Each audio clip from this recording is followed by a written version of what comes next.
Hello, friends. Welcome back again on the I Have a Vision Academy YouTube channel. In short, I Have Academy. So, in today's class, only one or two topics are left in geography, and after that, Indian geography बची है.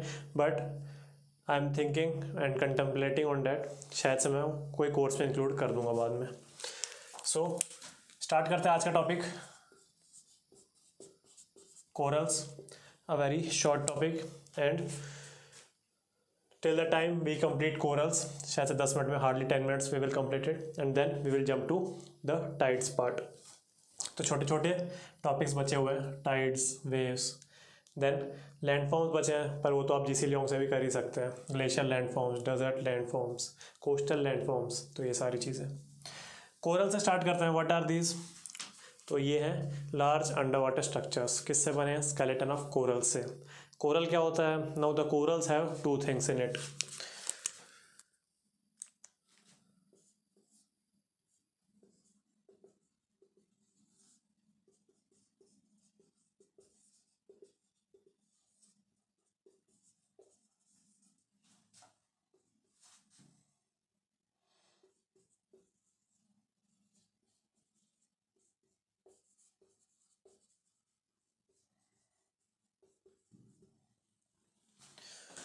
So these are two parts of coral. The first is the living part and the second is the non-living part. The non-living part contains the skeletons of corals. That is nothing called but reef. जो मर गए हैं corals, उनका हम कोई एक solid structure बना हुआ होता है, उसी को हम reef बोल देते हैं.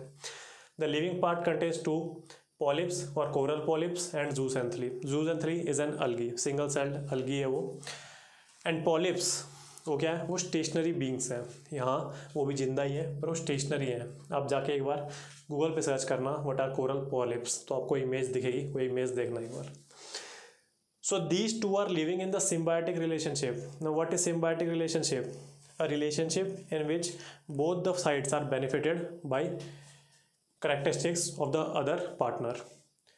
Polyps are providing some luxury rooms to the zooxanthellae.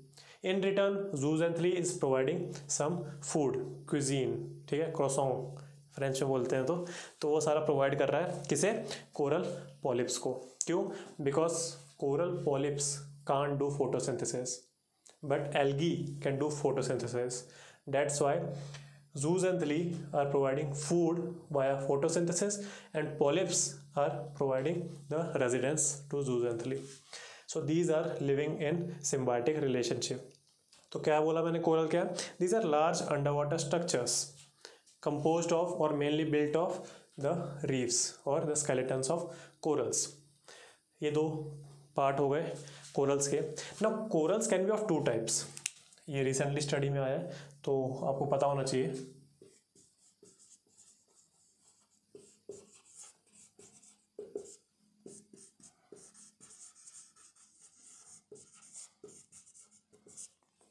Hermatypic and ahermatypic. Hermatypic is also known as reef building corals.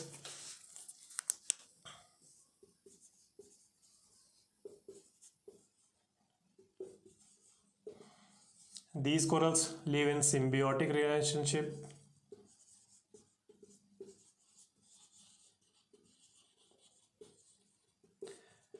आप मूवी से भी बहुत सारी चीज़ें सीख सकते हो. जैसे अगर आपने वेनम देखी है, वेनम और वेनम 2, हम पहले इसको बोलते थे सिम्बायोटिक, उसमें बोलते हैं सिम्बियोटिक या symbiosis.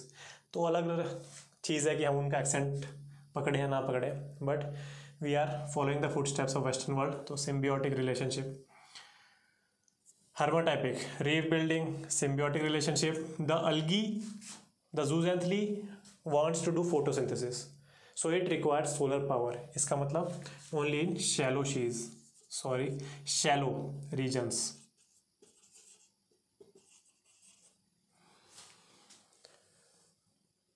So these are some characteristics of hermatypic. Now ahermatypic is, and these are known as hard corals.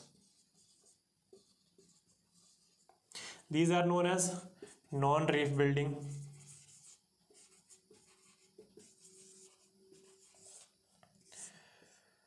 Soft corals, white in color, these are colorful. Why? Because this algae zooxanthellae imparts color to the polyps. Actually, in the real sense, polyps are white in color, but this zooxanthellae that is living in the symbiotic relationship with coral polyps is imparting its color to it. Ahermatypic, non-rebuilding soft corals, white in color and no symbiotic relationship. Why? Because these are deep or cold water corals.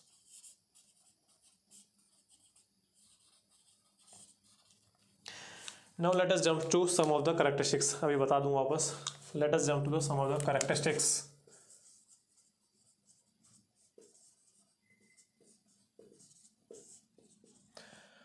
For the corals. So first of all, the coral requires somewhat warm temperature. कुछ 25 के around average degree Celsius होना चाहिए. Warm ocean temperature चाहिए होता है. These will develop away from the land. It means starting from the land surface, they will develop towards sea.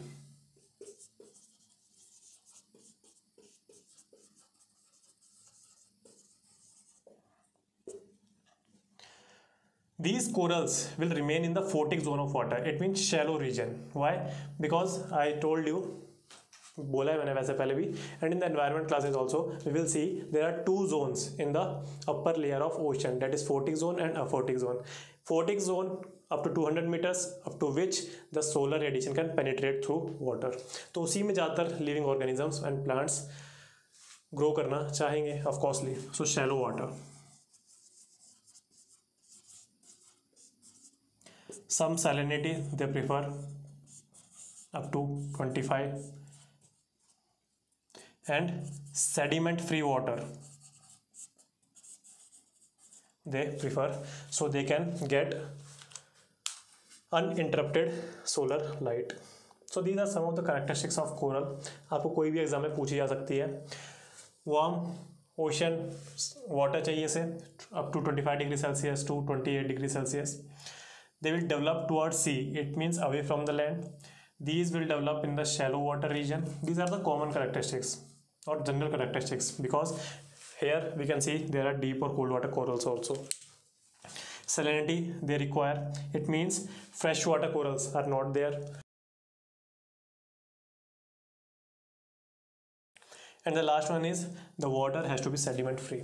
So a particular water body that is ticking all these requirements will sustain the society of corals. इतना आपको समझ में आ गया.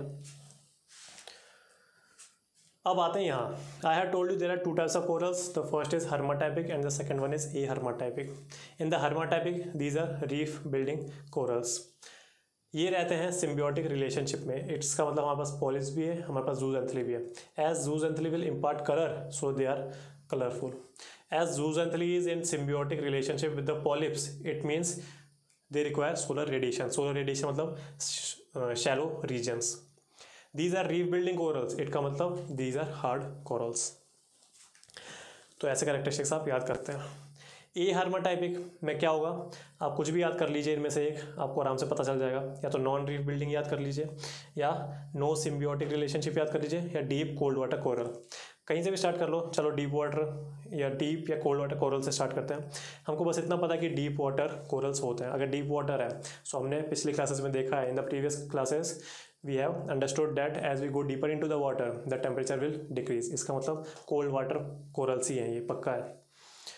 Deep water है, so no penetration of solar light up to that level.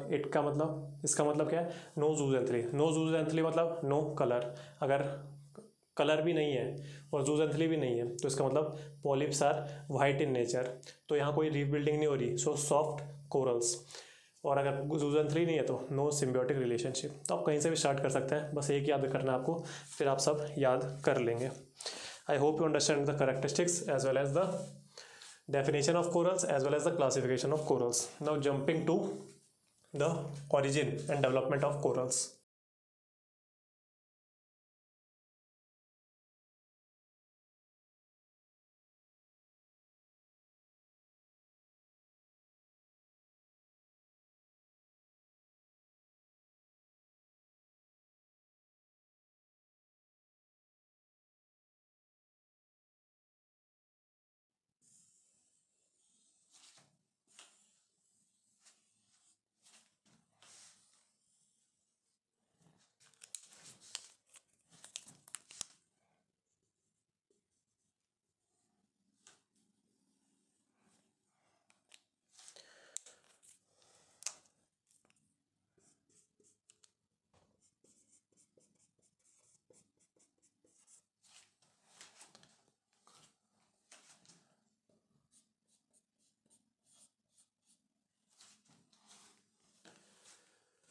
सो पहले यहाँ से start करते हैं. I have told you one of the characteristics that they will develop away from the land. So somewhat the development of corals will happen in this particular fashion. As the corals will develop further into the water body, they become heavy. So it means कुछ ऐसा structure ये बना लेंगे, इसका मतलब water से ऊपर हो जाएंगे, पर हैवी भी है तो ये यहाँ से नीचे आ जाएंगे और ऐसे डेवलप होंगे ये. Now this is the 2D structure and we have to imagine it in 3D. इसका मतलब पूरे इस पे ये बन जाएगा. तो ये क्या क्रिएट कर देगा? Kind of barrier reef.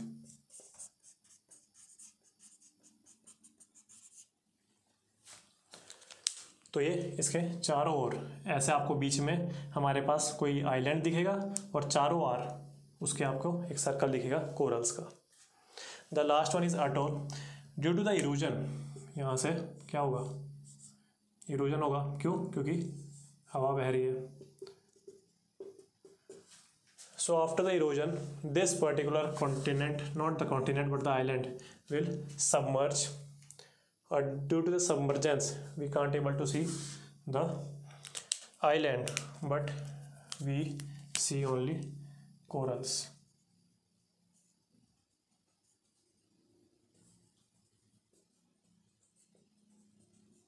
And this is known as atoll. So these are the development stages of the coral. In India हमारे पास कहाँ कहाँ है कोरल्स?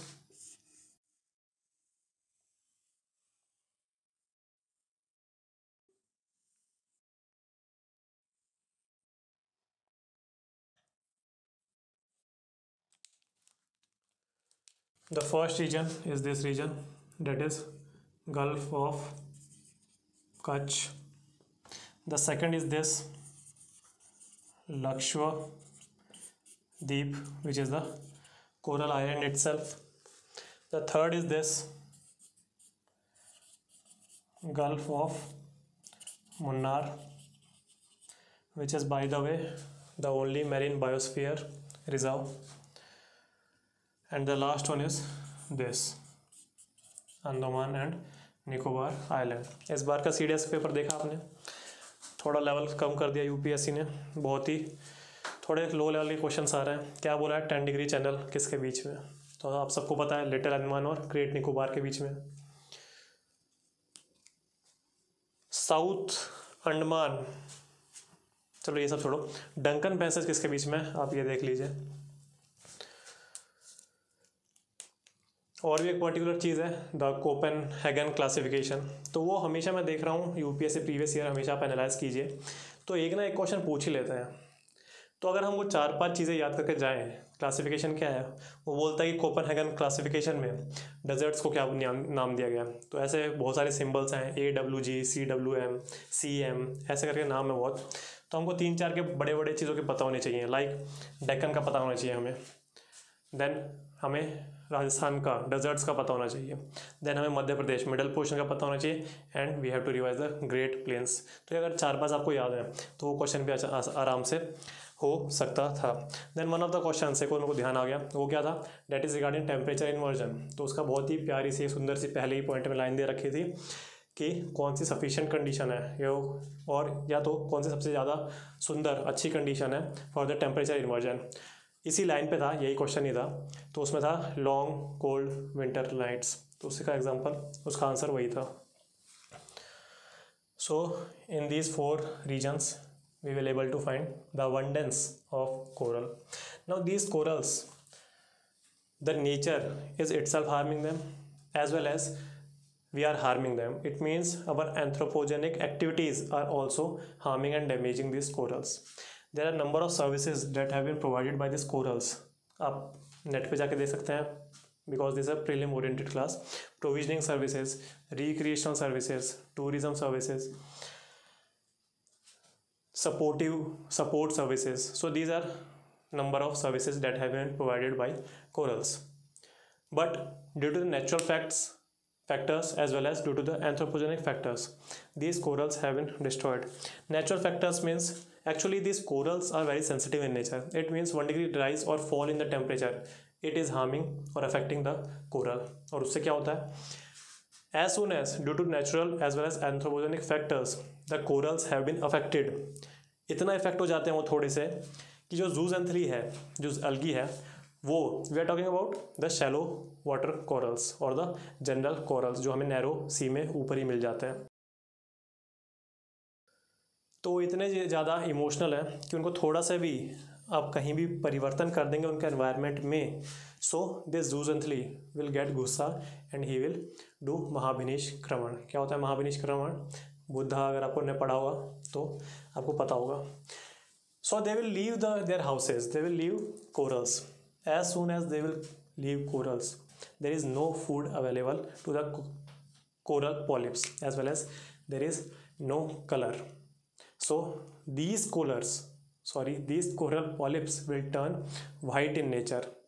जैसे हमारे पास डीप वाटर कोरल्स हैं वैसे ही ऊपर वाले कोरल्स भी वाइट इन नेचर के हो जाएंगे और ऊपर से उनको फूड भी नहीं मिल रहा। इसका मतलब वो अपनी लास्ट स्टेज पे आ जाते हैं, coral mortality. And this huge process of whitening of corals is known as coral bleaching. इसका मतलब आपने उनका एनवायरनमेंट छेड़ा, उनके एनवायरनमेंट में छेड़ने से जूजेंथली अलगी को प्रॉब्लम हुई, उसने कोरल पॉलिप को छोड़ दिया, रंग भी अपने साथ ले गया, फूड भी अपने साथ ले गया। बट एज रंग अपने साथ ले गया वो, तो इसका मतलब coral polyp will acquire its original colour that is white and thus naming the term coral bleaching. ठीक है, सो ऐसे मास ब्लीचिंग भी हो सकती है due to natural factors like El Nino आ गया, सो वार्म हो गया ओशन टेम्परेचर। ठीक है, देन अंडर वाटर अर्थक्वेक आ गया, उससे हो सकता है। वॉल्केनिक इरप्शन हो गया तो उससे भी हो सकता है अंडर वाटर में। So these are number of natural factors. If I name some of the anthropogenic factors तो उसमें क्या क्या हो सकता है। पहला तो है कि we are doing the global warming.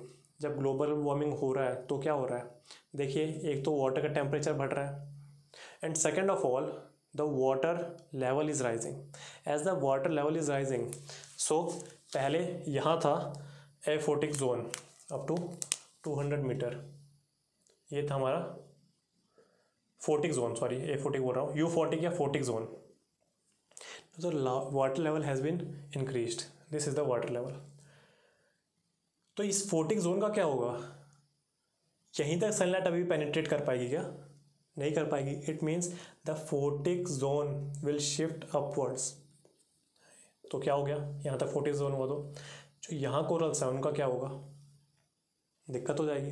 And second of all due to the release of SOx and NOx, SOx and NOx, we are having acid rain phenomena. Now there is a process of ocean acidification also, हम environment में पढ़ते हैं ये चीज़। तो regarding ocean acidification process there is a one term carbonate compensation depth। वो एक ऐसी depth है जिसके नीचे सारे कार्बन या कार्बोनेट आयंस डिजॉल्व हो जाएंगे। क्यों डिजॉल्व हो जाएंगे? Because it is unsaturated layer. जो ऊपर वाली लेयर होगी CCD से, कार्बोनेट कंपनसेशन डेप्थ से, डेट इज सैचुरेटेड। इसका मतलब उसमें अगर कार्बोनेट है भी तो उसके पास इतनी क्षमता नहीं है, it doesn't have any capability to dissolve that carbonate.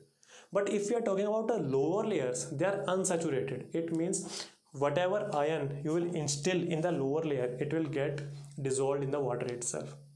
So as the photic zone has been shifted upwards, the CCD has been shifted upwards. It means more and more carbonate ions and carbonate compounds are having their zones inside this unsaturated layer। और जैसे ही unsaturated layer में carbon आएंगे तो इसका मतलब they will dissolve into water. तो ऐसे हमारे पॉलिप्स या कोरल्स मर रहे हैं। So this is one of the anthropogenic factors. The next is the destructive fishing techniques. एक तो ट्रॉलर्स हो गए, वो तो आपने सुना ही होगा, मैकेनिकल ट्रॉलर्स नीचे से घसीट के ले जाते हैं सारी चीज़ें, ठीक है, बड़े बड़े जाल डाल के। The second is the one of the particular technique known as Muroami technique. In this technique, the large cement blocks are thrown at the corals. Corals में क्यों थ्रोन करते हैं? क्योंकि उसमें रहते हैं फिशेस। यस, अलगी तो रहता ही है zooxanthellae, but it gives residence to number of the fishes. तो कोरल पॉलिप्स बहुत सारी फिशेस को भी अपना घर रहने के लिए देते हैं, अपने शिकार से छुपने के लिए दे देते हैं। तो there will be abundance of population of different kind of fishes in the vicinity of the corals. सो अगर आप एक बड़ा सा सीमेंट का ब्लॉक उसमें मार रहे हो तो इसका मतलब एकदम से हलचल मच जाएगी, फिशेस बाहर आएंगी and then you can able to catch them and sell them in the wet market. ठीक है, so this is one of the technique Murowami destructive fishing techniques. So these are number of techniques, natural as well as anthropogenic. तो मैंने ये इसीलिए बताया ताकि prelims में आपके पास आ सकता है कि मुरुवामी टेक्निक इज़ रिलेटेड टू, इतने छोटे से क्वेश्चन बिल्कुल आ सकते हैं। इस बार CDS में एक और क्वेश्चन पूछा गया था, कौन सा था, करंट अफेयर से था, मिडल ईस्ट क्वाड बन रहा है अभी, तो उसमें कौन कौन है, तो यस इजराइल है, उसमें UAE है, USA और इंडिया। तो पहले क्वाड में भी क्वेश्चन आया था, अब एक मिडल ईस्ट क्वाड पे आ गया। मैंने ग्रीन हाउस इफेक्ट आपको बताया था, तो उसका भी क्वेश्चन आपने पूरा ही देख रखा होगा CDS में, यही बोल दिया ग्रीन हाउस इफेक्ट क्या होता है और 3 स्टेटमेंट दे दी। तो मैंने क्या बताया था, क्या होता है, आपके पास क्या है, कार है, मैंने कार का एग्जांपल दिया था। क्या होता है, सन से लाइट्स आती हैं, शॉर्ट वेव्स, इनमें से UV भी होती है, इंफ्रा भी होती है। ये सन का एटमॉस्फेयर है, यहाँ है अपनी ozone layer, UV short waves तो एब्जॉर्ब हो जाती हैं, these infrared short wave radiation will enter the earth, ये क्रस्ट सोख लेगा, जब क्रस्ट सोख लेगा तो now the earth to retain its heat budget it will impart the long wave radiation. तो ये काम होता है, तभी अपना अर्थ हीट बजट मेंटेन कर पाता है। शॉर्ट वेव इंफ्रारेड आ रही है, लॉन्ग वेव इंफ्रारेड बाहर जा रही है या नहीं जा रही है, नहीं जा रही है, यही तो दिक्कत है। कार में क्या हो रहा है, शीशे के अंदर शॉर्ट वेव इंफ्रारेड आ सकती है, but long wave infrared that has been emitted by the parts of the vehicle they can't escape the vehicle, that's why there is a increase in temperature in a बंद car. ठीक है, तो ये particular question अब CDS में आ गया था, तो देख लीजिए आप कितना आपको रिवाइज है, कितना आपको आ रहा है। So these are everything about corals हमने फिनिश कर दिया है, और मैं सोच रहा हूँ इसी क्लास में next topic that is tides भी फिनिश कर देते हैं।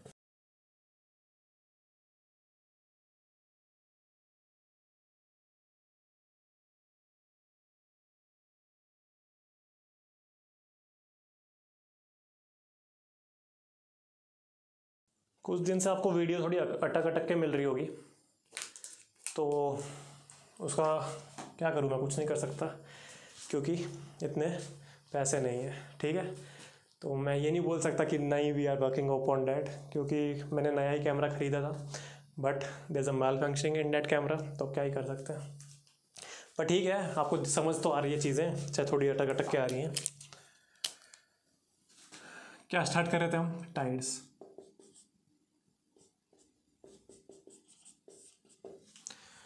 टाइड्स क्या है, टाइड्स और वेव्स में डिफरेंस क्या है, waves are kind of energy, और वो फ्रिक्शनल फोर्स से हो रही हैं विंड्स के, so they are kind of energy only, it is not the actual movement of the water, it is the energy. कौन सी, वेव्स। इन टाइड्स ये किस लिए होती हैं, वो फ्रिक्शनल फोर्स ऑफ एयर से होती है, विंड से होती है। ये किस लिए होती है, these are due to the gravitational force of earth and moon.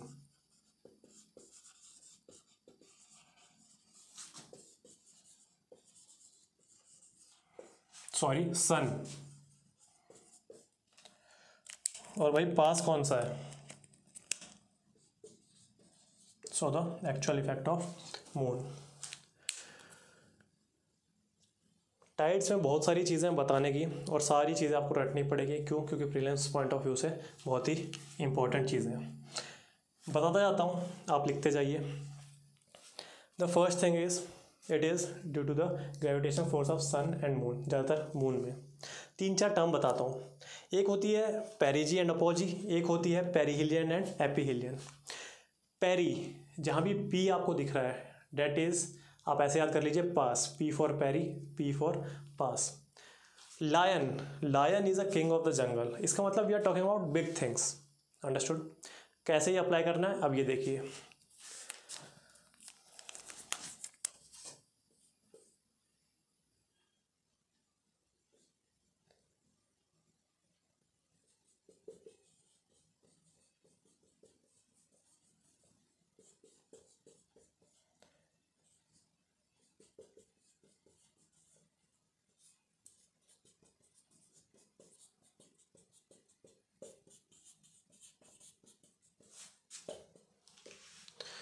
तो ये 4 टर्म दे दी. Lion is the king of jungle. We are talking about big things. Perihelion and aphelion. Peri means पास. सो बड़ी चीज़ें कौन सी हैं? सन, मून और अर्थ में से. Yes, earth and sun are बड़ी चीज़ें. So they will talk about sun with respect to earth. And जो बच गई चीज़ें वो छोटी चीज़ें. तो ये छोटी चीज़ें कौन सी हमारे पास? Moon with respect to earth. ये पहली चीज़ हो गई. पेरीजी, पी फॉर पास, पी फॉर पेरीजी. इसका मतलब the closest distance between sun and earth is known as perihelion. The farthest difference is known as aphelion. P for perigee, P for pass. The closest distance between moon and earth is known as perigee, और vice versa अपॉजी. तो आपको बहुत अच्छे से ये 4 terms तो याद हो गई. और ऐसा मत सोचिए ये प्रीलिम्स में नहीं आती, यही आ जाती है कि what is perigee, what is perihelion, या तो इसके कंसेप्ट आ जाते हैं. एक और टर्म बताता हूँ आपको, tidal bore. So what is tidal bore? यहाँ तक था लैंड.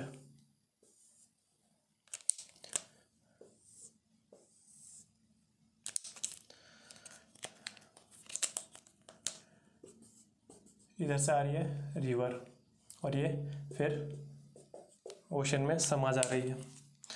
व्हाट हैपन्स जब बहुत ही ज़्यादा टाइड स्ट्रॉन्ग होती है and there is ample amount of rainfall also, so the ocean water will try to enter into the mouth of the river. और जब भी ये चीज़ हो जाती है तो यहाँ फ्लडिंग हो जाती है and this is known as tidal bore. ये जो पूरा फिनोमेना बताया मैंने, the ocean water is entering into the mouth of the ocean hence causing flooding, is known as tidal bore. तो ये भी आपको पता रहना चाहिए.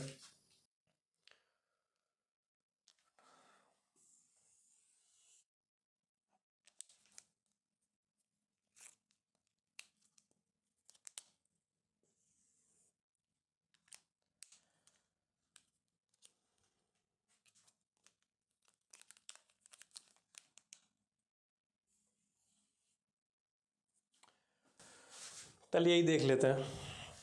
देखिए ये डायग्राम में सन और मून हटा दिए, इसको देखिए बस. चलो मून मान लो, मून और सन है हमारे पास. मैंने बताया था gravitational force of sun and moon causes tides.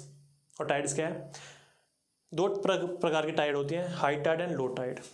इसका मतलब वाटर आ रहा है कोस्ट पे. अब वाटर कोस्ट पे 2 प्रकार में आ रहा है. एक हाई टाइड बन के, मतलब the tide which has height greater than the average tide, and low tides जिसकी ऐसी टाइड जिसकी हाइट लोअर है एवरेज हाइट ऑफ टाइड से. तो high tide and low tide. And the difference between the H T and L T is known as tidal range. और ये tidal range वहीं ज़्यादा होती है जहाँ थोड़ा नैरो चीज़ें हमें पता है, नैरो चीज़ें हमारे पास हैं. लाइक सबसे ज़्यादा टाइडल रेंज है bay of Fundy, I think Canada में, देख लेना आप, बे ऑफ फंडी है, वहाँ की है. अगर इंडिया की बात करें तो नैरो रीजन का है, यस, गल्फ ऑफ खंबात या कैम्बे. तो गल्फ ऑफ खंबात में इंडिया में बहुत ज़्यादा टाइडल रेंज हमें देखने के लिए मिल जाती है. तो हम यहाँ थे. अब देखिए ज़्यादातर तो मून का इफेक्ट मिलेगा. तो ग्रेविटेशनल फोर्स ऑफ मून क्या करेगा? पानी अपनी ओर खींचेगा अर्थ का. So kind of this thing. But now the earth is rotating on its own axis. इसका मतलब अगर यहाँ आपके पास एक बल्ज है और ये घूम रहा है तो ऐसा होगा क्या यहाँ वाला बल्ज वापस अपने नॉर्मल पोजीशन में आ जाएगा? नहीं, ये जो बल्ज है ये due to the centrifugal force. और सेंट्रीफ्यूगल फोर्स क्यों है? Due to the rotation of the earth. तो ये बल्ज आपको एग्जैक्ट अपोजिट साइड में भी दिखेगा ही दिखेगा. So this bulge will be created on both sides. जो पास है वो क्यों क्रिएट हुआ है? Due to the gravitational force of moon. जो दूर है वो क्यों क्रिएट हुआ है? ये एक्चुअली दोनों सेम है, ठीक है ना, ये अलग नहीं है. इतना ही ये इधर भी है. ये क्यों क्रिएट हुआ है? Due to the centrifugal force, rotation of earth की वजह से. सो हमारे पास 2 टाइड्स हमें मिल रही हैं and these are nothing called but high tides. तो दो टाइड्स हमें मिल रही हैं. ये कितने घंटों में मिल रही हैं? एक रोटेशन पे. एक रोटेशन कितना है? 24 आवर्स का.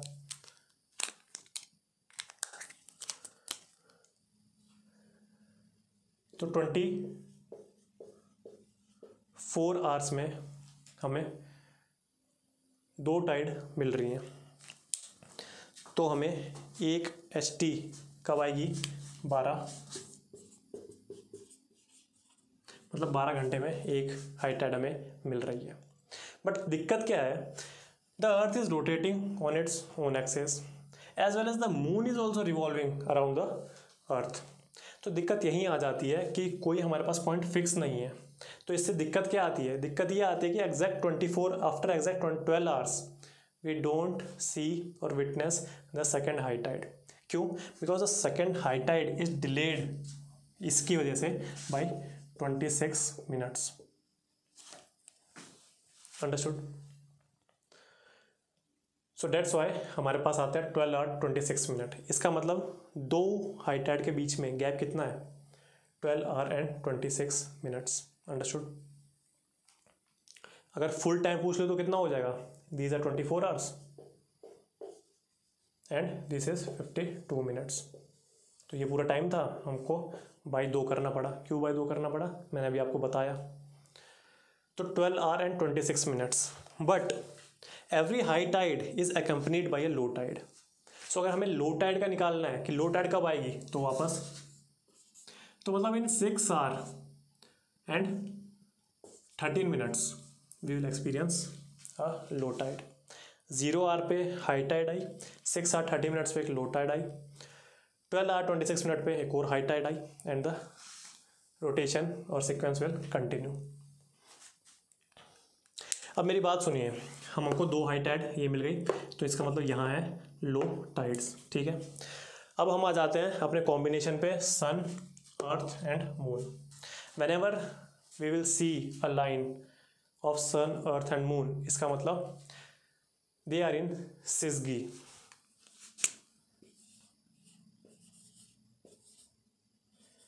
आप स्पेलिंग देख लीजिए, कुछ ऐसी है स्पेलिंग, और आ सकती है टर्म व्हाट इज सिसगी, तो आपको पता होना चाहिए। Whenever the sun, moon and earth will align along a single line, it is known as the syzygy या सिक्जी बोल दो, कोई दिक्कत नहीं है इससे। तो भाई अब दिक्कत तो नहीं, अब समझिए, अपना कंसंट्रेट करिए इधर। मून 2 जगह पे हो सकता है। कहाँ हो सकता है? या तो वहाँ हो सकता है या तो यहाँ हो सकता है। Understood? In this particular portion हमारे पास सर्कल ऑफ इल्यूमिनेशन होगा इस साइड। इसका मतलब we are standing on the earth and we are watching the moon, but we don't able to find moon in the sky. Why? Because its illuminant surface is on the side of the sun, तो हमें कुछ नहीं दिख रहा। सो इसका मतलब ये है न्यू मून डे, जिसको हम अमावस बोलते हैं। और यहाँ सर्कल ऑफ इल्यूमिनेशन है, यहाँ हम खड़े हैं यहाँ, इसका मतलब we are able to see the full phase of the moon.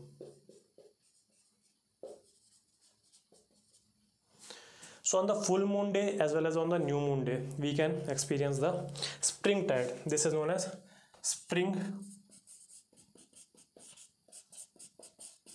tide phenomena. What is spring tide? Sun, earth and moon are aligned in a single line. इसका मतलब the gravitational force of sun and moon are combining. इसका मतलब the tides, the high tide कैसी आएगी? बहुत ही ज़्यादा high आने वाली है। इसका मतलब टाइड की जो हाइट है, the height of the tide is greater than the average height of a high tide और a low tide. So it is kind of a severing effect. तो स्प्रिंग टाइड में क्या होगा? सबसे पहले तो 6G में होंगे, तीनों एक ही लाइन में होंगे। On full moon and new moon day ये अकर होगा स्प्रिंग टाइड्स। तो ये सारी प्रीलिम्स की स्टेटमेंट है। एंड स्प्रिंग टाइड में it is a severe effect. इसका मतलब हाई टाइड की लेंथ या तो हाइट और ज़्यादा होगी, लो टाइड की लेंथ या हाइट और कम होगी। क्यों? यहाँ पानी ज़्यादा हो गया तो यहाँ पानी और कम हो गया। इसका मतलब एवरेज हाइट जो भी लो टाइड की है उससे कम आएगी टाइड, एवरेज हाइट जो भी हाई टाइड की है उससे ज़्यादा हो जाएगी। अंडरस्टूड? Severing effect.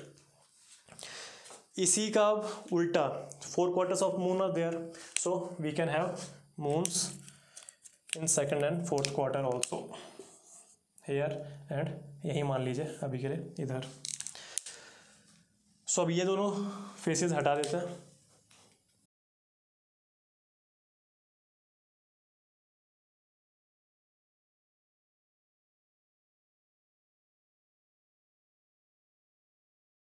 सो ये वाले हमारे पास फेसेस आ चुके हैं।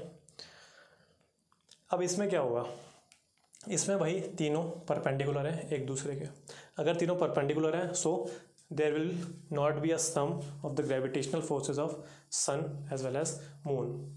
अगर नहीं होंगे so this is the situation of neap tide. इसका मतलब हाई टाइड की इतनी ज़्यादा नहीं होगी, हाइट एंड लो टाइड की इतनी ज़्यादा हाइट नहीं होगी, ठीक है। So this is the neap tide phenomena.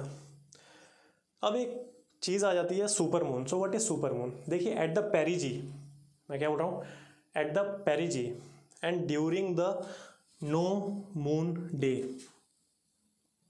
We will experience solar eclipse, ठीक है। एंड मून हमें बड़ा दिखेगा, अंडरस्टूड? सॉरी, मून बड़ा नहीं दिखेगा, वो एक अलग है। सोलर एक्लिप्स बता रहा हूँ मैं अभी। On the new moon day and on the perigee we will experience solar eclipse. In a year we can witness 5 solar eclipse, और lunar eclipse we can witness 3 lunar eclipse in a year.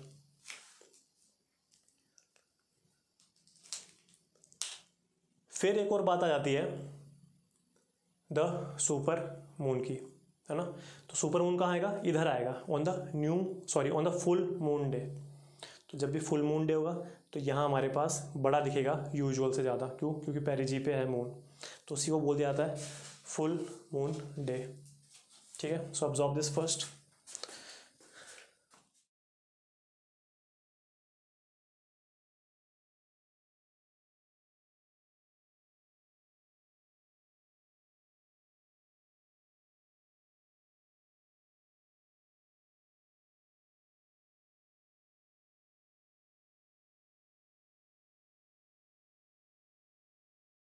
To three more important points याद कर लीजिए, कोई बड़ी बात नहीं है।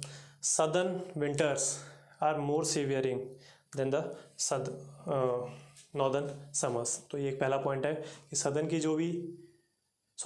की जो भी विंटर्स हैं वो ज़्यादा सीवियर होती हैं in comparison to northern winters. तो ये पहला पॉइंट है। Second is the classification of tide. So there are 3 kinds of tide. The first is the diurnal tide. Diurnal मतलब जो दिन में 2 बार आ रही है, तो मतलब एक LT एक HT एक दिन में। LT मतलब लो टाइड, HT मतलब हाई टाइड। तो एक हाई टाइड एंड एक लो टाइड एक दिन में is known as diurnal tide. अगर 2 HT एंड 2 LT एक ही दिन में आ रही है तो सेमी डायरनल टाइड, अंडरस्टूड। और ये छोटे छोटे क्वेश्चन पूछ लिए जाते हैं, believe me, in the UPSC।